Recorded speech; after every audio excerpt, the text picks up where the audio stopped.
All right. Hello and welcome to this session, everyone. I'm Ravi Agrawal, the editor-in-chief of Foreign Policy magazine. I'm also the host of FP Live, our video channel and podcast. We will be live streaming this discussion on FP's site and our podcast. So I welcome our viewers and listeners from around the world, and also those of you who are here in this room. Thank you all for being with us. Our session today is titled Protecting Democracy from Bots and Plots.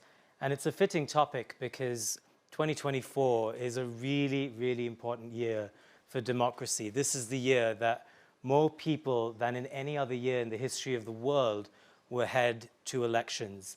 You have 5 of the world's 6 biggest democracies heading to the polls.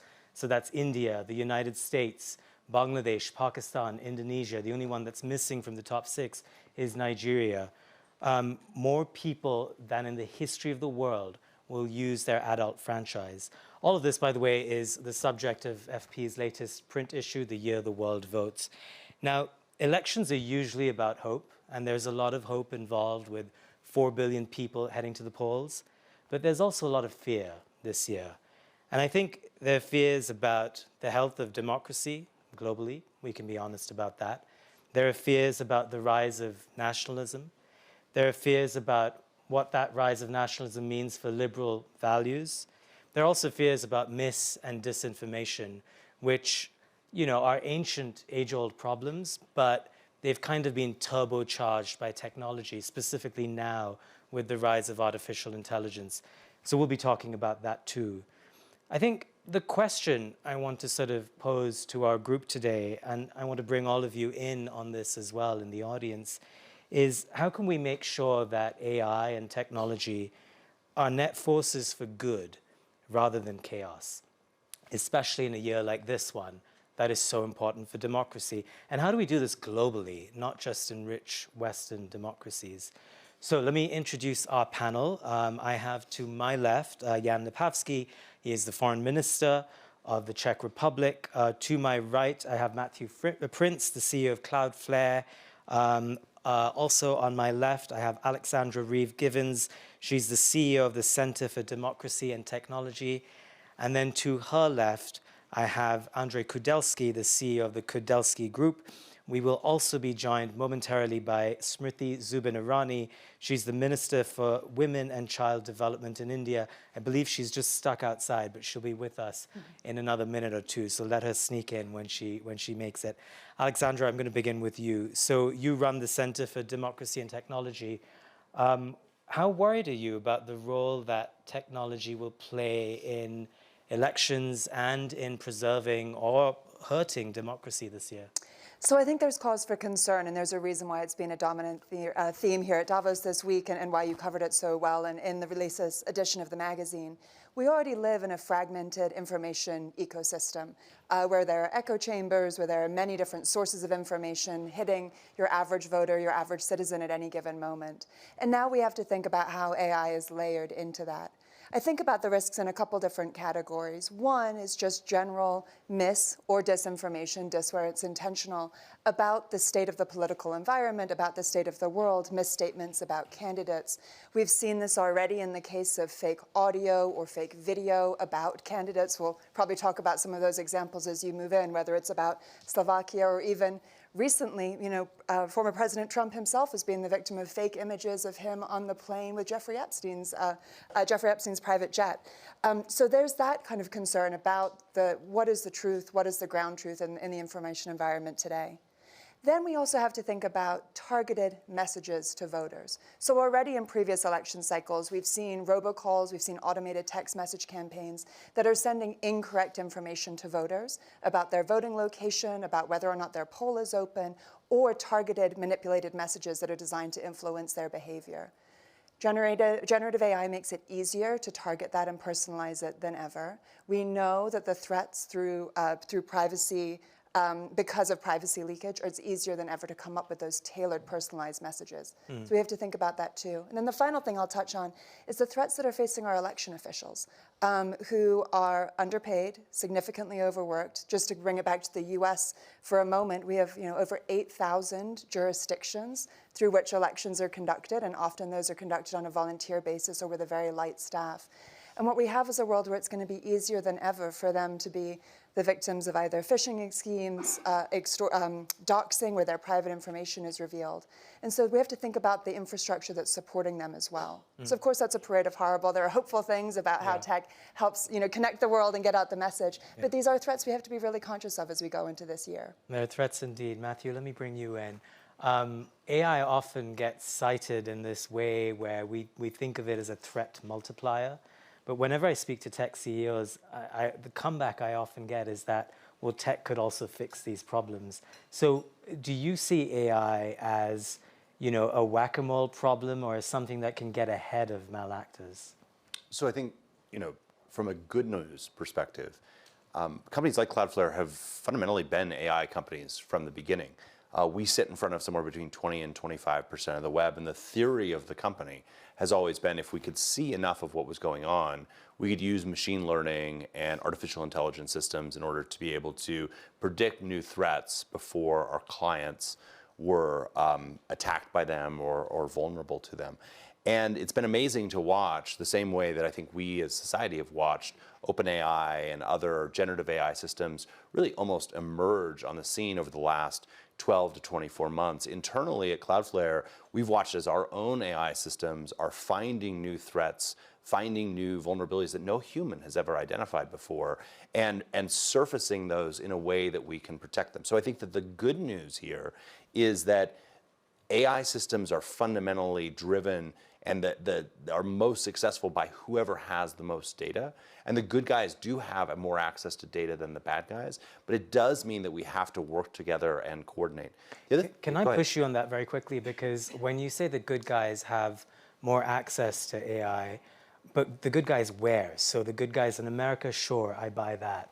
What about governments, for example, in smaller countries that don't have access to the chips, don't have access to the know-how, might be newbies when it comes to AI and can't catch up?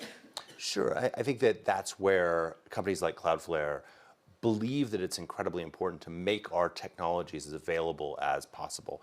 And so we have a number of different initiatives. In the United States, we do something called the Athenian Project. We've worked with NGOs around the world to take that same project and make it global, where we can say, even if you don't have the resources, we want to make sure that you have the infrastructure to make sure that you can have a trusted, reliable, believable election infrastructure. And I think that's incumbent on technology companies. It's not just us. Microsoft has done the same. Google has done the same. And I think we all benefit from having a stable governmental infrastructure. And it's then incumbent on us around the world to make sure that we're making our technologies as accessible as possible to protect democracy wherever it's going on. I'm going to come back to you on that. Minister Lipavsky, your country had elections a couple of years ago. You're looking ahead to European Parliament elections this year. What are you worried about from a public sector government perspective when it comes to protecting and safeguarding democracy from all of these threats that we're describing?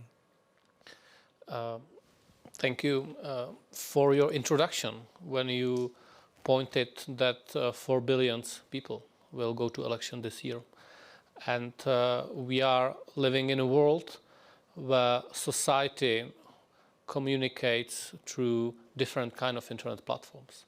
Most of them are global ones, and therefore what is happening in one country today might happen in another country tomorrow. So we need a really global solution and to have a global discussion about the way how we communicate as people, which content and how are we presented. And I think the society moved on quite. I think the discussion moved quite along, moved in a good direction in a description of the issue. But now we need to be looking for solutions, and different actors are looking for different ways how to solve it. I honestly like the European way, the European regulation on NI, for example. Which will tackle with some of those issues. And definitely we will see more and more false content being used as something which will disturb the election process, which will disturb the way how the society makes decisions. And just very quickly, do you think governments are prepared to deal with that? I think governments need to globally agree on solutions to that. So it was, for example, my country which proposed and co-sponsors resolution in the UN in this regard, and we should be more thinking about the right not to be manipulated, in a sense that human-centric approach in AI and also in this way of communication, it's totally must. So I need to know if the photo or video of something happening it's true or if it was created artificially. 20 years ago, when there was a movie Jurassic Park out, I as a child went into cinema, watched Tyrannosaurus Rex killing someone, and I knew that this was a content created for fun. I was sitting in a cinema, it was obvious. But today, these things can be produced quite easily, and it may disturb our societies quite a lot. So I think we need to rethink also our focus, not to try to put all the heavy burden on companies. We need to also be giving some guiding principles. André Kudelski, you run the Kudelski group. Do you think, from your perspective, that we have a sufficient framework of global laws to deal with cybercrime? And if the answer is no, how do we go about trying to create that? I think one of the key issues that I see is that if you have an election process is in one country, as for cybersecurity, people that are trying to be the bad guys can come from any place and from any different jurisdiction. And take an example of regulation.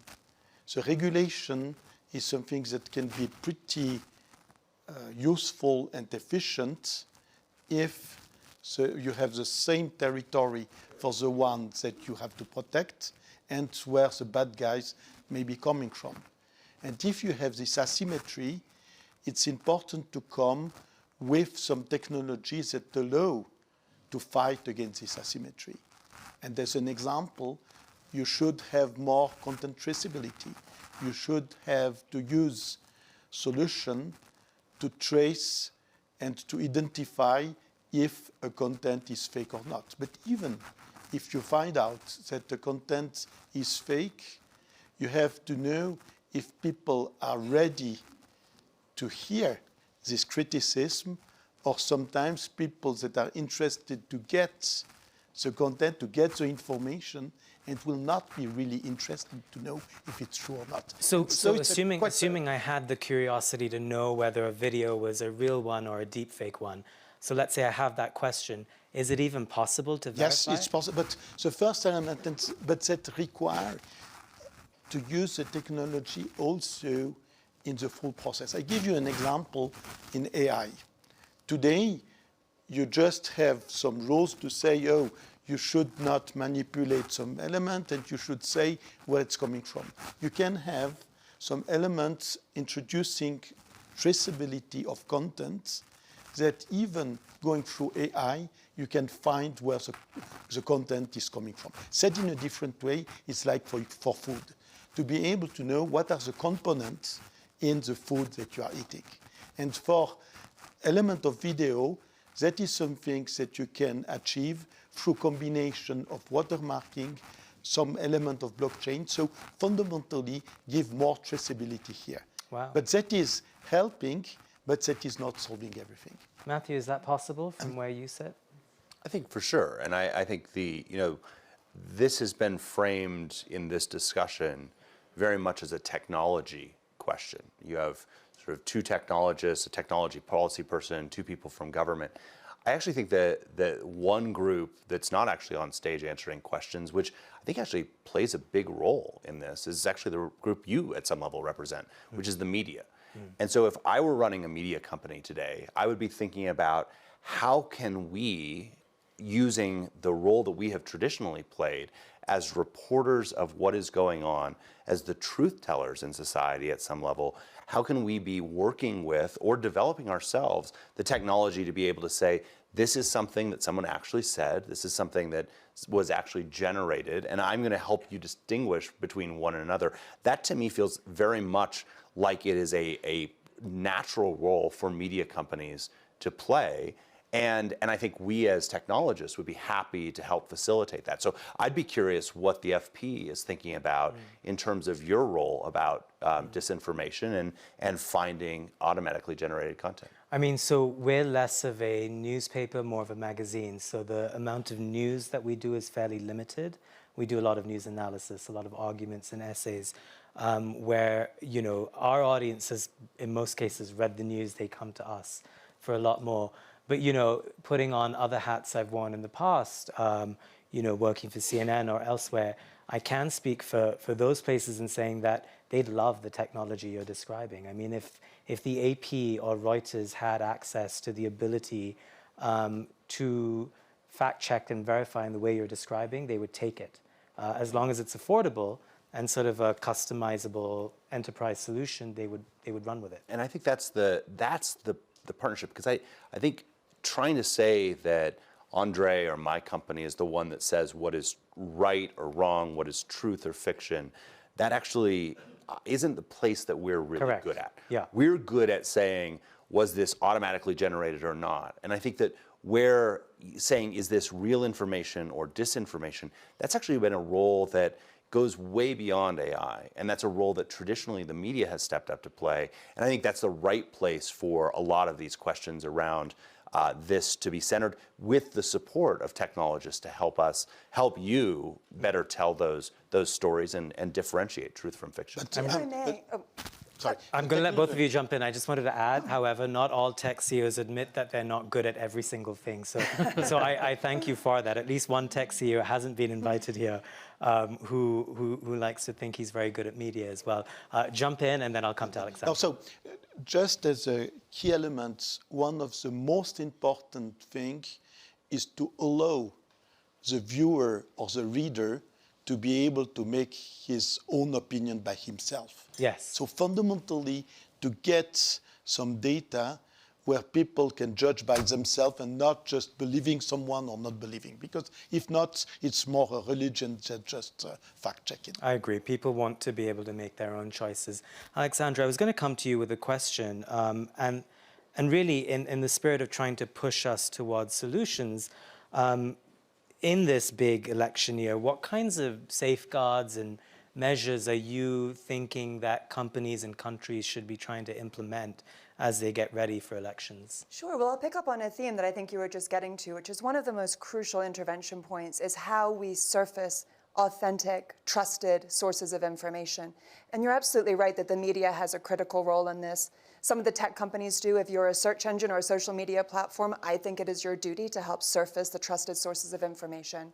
But we spend a lot of time with election officials, helping them understand how to navigate this new normal and how to boost the trusted place to go to for your polling information.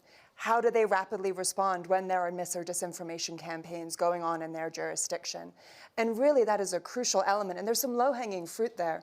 Again, forgive the US focus and the study I'm about to cite, but one piece of research that my organization did looked at the domains that election officials were using. Were they using a trusted.gov domain or something like springfieldvotes.com? And only 1 in 4 election officials in the United States was using a trusted.gov domain. Wow. That is low-hanging fruit, and thankfully the Biden administration is focused on this as one of their areas to prioritize. How do we shift election officials over to trusted domains, those trusted pathways, so that they can be putting out this authoritative information and have an anchor point for reporters to turn to and the tech companies to turn to make sure that good information is getting out there. So when we say, what are the interventions, there are some places like that that really feel like we can be moving on them quite quickly. And then I would say, when we look at the other points of influence in the ecosystem, Legislation and regulation is certainly important, as the minister was touching on, but given the time sensitivity right now, I will say as my theory of change, I'm very focused on what the companies can be doing. And I think there's a conversation to be had around the generative AI companies, what their products are able to generate, whether they're automatically labeling, as you were surfacing, whether they have usage and content policies that stop people using them for mass political targeting campaigns, for example. Do they detect that type of behavior and have a policy against it? OpenAI has announced such a policy, for example. But then there's also the social media platforms. It doesn't really matter if someone creates a manipulated image if it's not being distributed to the masses in a way that's actually going to shape the election. And I think one of the pieces that is underreported and so crucial to focus on right now is even as we're living in this heightened threat environment, a number of the social media companies have actually been scaling back their investments in trust and safety, in particular around elections. And those that are still keeping up the work are facing more political scrutiny and pressure to disband those efforts than ever before. So in the United States, for example, right now, we have congressional investigations and lawsuits against people that study mis and disinformation about elections on social media platforms. There is currently an injunction in place stopping the Biden administration from communicating with social media platforms about interference threats on the topics of elections. That's actually going before the United States Supreme Court this year. So we're in this bizarre environment where right as the threats are ticking up, the investments in actually doing the day-to-day work of online trust and safety for our information environment is being scaled back and is under attack. And those are all things we need to recalibrate right now to try and address the threats this year. And just quickly, how? Yeah, so we have to have the social media companies keep up the work. There are really important lessons. Is there a way to force them to do that, push them to do that? You get them to places like Davos and you have them talk about the work. Right now, because a lot of it sadly is in the staffing and decisions of companies, making sure they're putting in those investments, making sure that they're sharing information, that they're doing it not just for the US election, but for the other elections around the world. That has to stay a key focus, even if there is political pressure. There are important lessons that we learned after 2016, right? Social media companies learned about how you track mis and disinformation campaigns, what coordinated inauthentic activity looks like on a network, how you put breaks in, how when a rumor is flying, you get people to check whether or not, have you read this article before you forward it, fact-checking programs. That architecture, it hasn't been a silver bullet by a long shot, but at least that architecture has been in place. And there's an entire academic field now that studies this and analyzes what interventions might look like. We have to make sure that those interventions are still in place this year as a bare minimum for us to be able to navigate this landscape. Minister Lipavsky, just to move us into a related theme to what Alexandra was describing, how worried are you about the rise of nationalism and populism in Europe, but also around the world?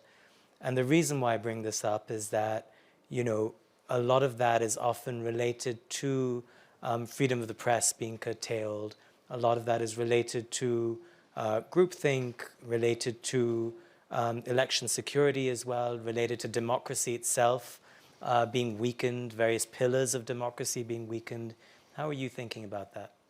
So those are not a new phenomena to our world. But they are accelerating trends. That's what I wanted to point.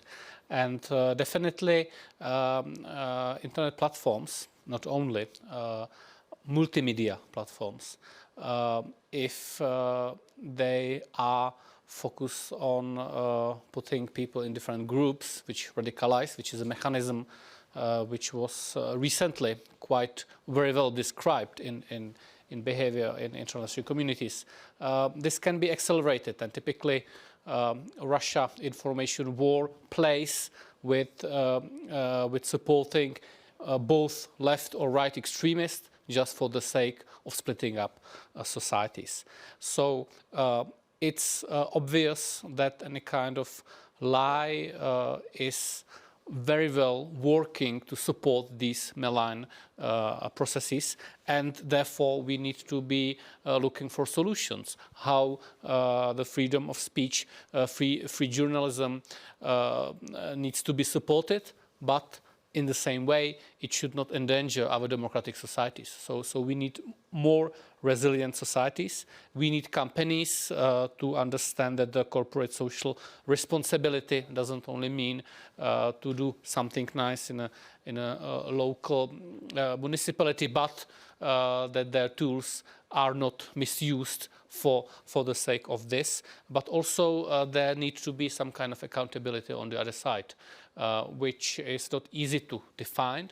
Very often this development is faster than the regulations goes, so it is some kind of a common game. All of these proposals you're describing, is there any sort of concrete measure that your government's been able to take to enact them? I think the EU, it's quite on a good path with AI Act, with different legislation on this matter. So I think it is not the best perfect solution, but definitely I think this is one of the things where the EU delivers quite global in a global way. I think, and we excel in that. Matthew, I want to pick up on a strand of something I brought up earlier, and that's sort of about big and small. So, you know, you work a lot in cybersecurity and cloud computing. But if you think about it, the biggest players in the cloud computing space, it's basically 3 companies, which are among the 3 biggest companies in the world. You think of the most cutting edge fabs, it's either NVIDIA or you have TSMC in Taiwan that dominates the bulk market. When you have monopolies of that size and scale, isn't that in some sense dangerous when it comes to democratizing what they do, when it comes to how smaller countries, smaller companies, and people at the bottom end of the supply chain can plug and play what they do? Aren't they at a disadvantage? Maybe this is more therapy session on describing things I'm not qualified to talk about, but I'm not sure I'm qualified to talk about that. I will say that NVIDIA actually uses TSMC, so they are not themselves a fab. I think that though what we've seen through history is that even what look like very stable companies get disrupted by technology all the time. I am tangentially related. If you had asked me 3 years ago who was going to win in the AI race, I would have said China is going to be first by far, because they've invested significantly in it, they've got the technology, and they have the best access to data as a local company. And whoever has the most access to data tends to win in this space. Second would be the United States, and then Europe would be a distant third. I thought in part because of some of the privacy regulations around Europe, which may be a just fine trade-off, but that is a trade-off that Europe has made. That's not turned out to be how the AI race has played out at this point in time. And we're in, pick your sports metaphor, but the early innings, the very beginning of this. So things can change dramatically. But what I think is actually interesting is I was super focused on what the inputs into the AI system were. And the fact that China had incredible access to this, the US had somewhat more limited, but still access to it, and Europe was more restricted, I thought would really benefit China. And yet China has actually been slow, especially in the space around generative AI. And the question is why? And I think that the answer is, at some level, we have all seen examples where a reporter can trick a Microsoft AI bot into saying something incredibly racist or horrible, and that's very embarrassing to Microsoft. But nobody goes to jail, nobody disappears. Whereas imagine if you're trying to build a similar bot in China, and someone can get it to pretend it's a student in 1989 in Tiananmen Square. All of a sudden, effectively, the regulatory apparatus that is regulating the outputs makes it very difficult to create those systems. And so as there is regulation in this space, I think we have to be really careful about what part of the value chain we're regulating. And what's hard about AI systems is they are very different than any other technology that we typically interact with. Most of the time, if you have x plus 1 equals y, for any given x, you're going to get the same y. That's not how AI works. It is a non-deterministic system. The exact same input can result in different outputs over time. And that makes it very difficult from a regulatory perspective. If you say, please guarantee you will never have this output, to make sure that that's the case. And so I do believe that there is a role for governments and regulators in this space. But I think looking at what has taken China, which was way ahead, and held them back, is actually somewhat of a cautionary tale as we think about regulation in the rest of the space. And I think this is developing very, very quickly. And so we need to look at how these systems are being regulated, but we have to be cautious about making sure that we don't shut down innovation as we do that. And are you suggesting that in the West we're over-regulating? I don't think yet, but I think that we should be very, very careful about regulating things that can actually be controlled. You can control what the inputs into an AI system are, but inherent to these systems is that they're non-deterministic. And so if you say never give this particular output, I'm not sure how you can guarantee that that will always be the case. And again, we've seen example after example after example of even well-designed, well-restricted AI systems where people have been able to trick them. You know, pretend you're my grandmother and I'm dying of a horrible disease, and tell me what the secret is. And the systems will work around some of the limitations that are in place. That means that as we regulate these systems, we just have to be very cautious to not, again, ask that to do something that is impossible for a non-deterministic system to do. Alexandra, just picking off of that, when we think about tech, we, in forums like this, we immediately bring up AI. But going back about a decade ago, and you think of the rise of the smartphone in, say, places like Africa or India, where essentially you had hundreds of millions of people come online in the space of a decade, and without the smartphone, they never would have come online because PCs and the internet were growing much more slowly. And yet literacy rates in many of these parts of the world are quite low. I mean, there are states in India, for example, that have a 50, 60% literacy rate. You put all of that together, and it's easy to imagine that it's harder for some people to be able to deal with mis and disinformation when it's election-related, let alone stuff that is AI-powered or deep fakes.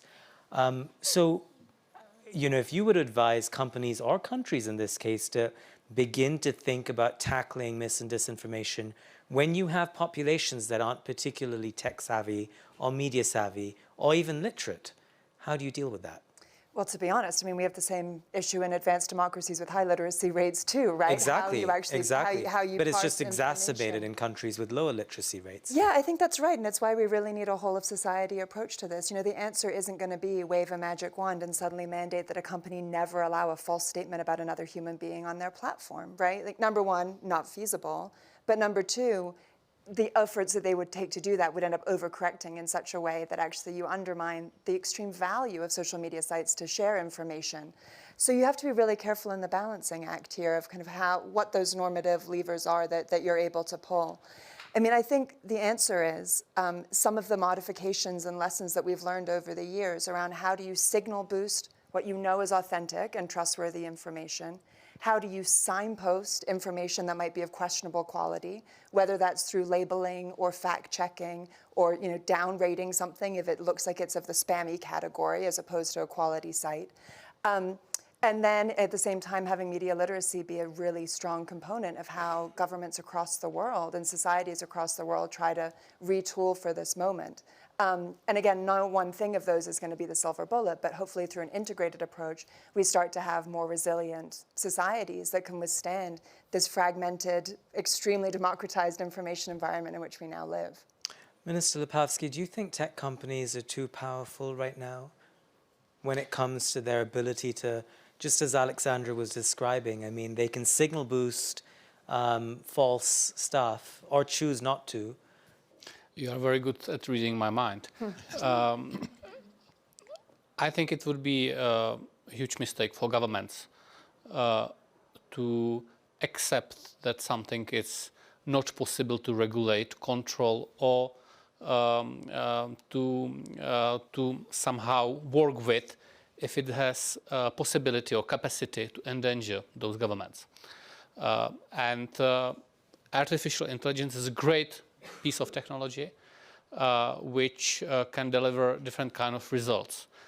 So it needs to be developed such kind of regulation or possession or to control of those technologies that the governments will be sure that it is not going against the interests of the governments. And this is a very important principle which basically every player will understand. And this is the reason why we pose those questions, how to work with that. So, and I give you one very specific example. My Ministry of Foreign Affairs is responsible for a licensing process when Czechia sells weapons or there is a trade of movement of weapons and ammunition, and we need to give a stamp that we agree with this transaction, that it is not going against interest of Czechia. Someone produce a gun, so we will say, okay, there is not possible to sell them to Russia. Very easy example. And same goes for the dual use products like CNC machinery, which can be misused for production of, let's say, parts of ballistic missiles, etc. Same is valid for software. Same is valid even for AI systems. And we need to be sure that we are able to control. And every state in the world solves the same problem. Because, of course, this is a matter of national security. This is a matter of being able to control what the government is supposed to have in control. And I think there will be solution. This is the reason why I'm calling for right not to be manipulated. It's a very easy principle. It is not a given set of check marks you need to fulfill, since and I absolutely agree that the system is non-deterministic, but it's a clear guidance for everyone what the results definitely should not be, and if it's then you know that you need to go and let's say fix it, and to have a capacity and understanding for that. So we don't know. It is a new technology. It's a new thing that you can chat with computer. But if you chat with someone, then you should know that you are chatting with computer or with a human person. Same goes for images. Same goes for video. Same might be valid for many other things. Let's say that the same technology which will give you the possibility to distinguish that your car is not a hitting person might be misused for targeting purposes. Same piece of technology. So how do we deal with that? Those are big questions. They are indeed. Alexandra, quick intervention. Yeah, if I may, when we're talking about AI as the arbiter of access to information, I think there are real concerns with a world where the government gets to decide whether or not the AI is acting lawfully. We do not live in a perfect world, and there are plenty of governments around the world right now that are putting extreme pressure already on technology companies, where the words of the opposition are illegal misinformation that can no longer be shown. So that's why this work is so hard. The second you come in and you legislate that, you really go into dangerous territory. Now, do you want the CEO of a tech company deciding if information should be upranked, or a government minister deciding if the information should be upranked? Neither of those solutions is ideal, right? I think we can have good agreement. Or my community can. So instead, I think we have to look at smart interventions that perhaps, you can come down on different sides of this, but allow the marketplace of ideas to solve out. So that's where transparency, mechanisms for reporting, so you know how those decisions are being made, is hugely important. But a world where the government just gets to decide, is this AI sanctioned or not? Your point is well taken. I'll let you come back very quickly, and then I'll bring in André. So, and therefore, this is the reason why, for example, my country joined forces with Maldives, Mexico, Netherlands, South Africa to promote in the EU and the General Assembly the resolution on promotion and protection of human rights in the context of digital technologies. So the same human rights we have now are applied to the digital world. And then you have countries like Russia, China, which would like to create a new set of rules for the digital sphere, which I don't think it's a good idea. We should work with the good old rules we have. So we have a means how to sometimes decide, maybe in a slower way, but we should be able to apply that to the digital world, not in some kind of new set of rules. André, jump in. I would just like to come back to the question of innovation. Fundamentally, what keeps the overall ecosystem honest is through innovation, you may have new initiative, new elements that will give you different perspective. Fundamentally, I don't think that a government can just decide what is right, what is wrong. If not, you come to a system that is in reality not the power of the people, but the power of the government. Having said that, it's extremely important to have regulation that are not allowing to try new things, but maybe to be able to regulate when you have abuses.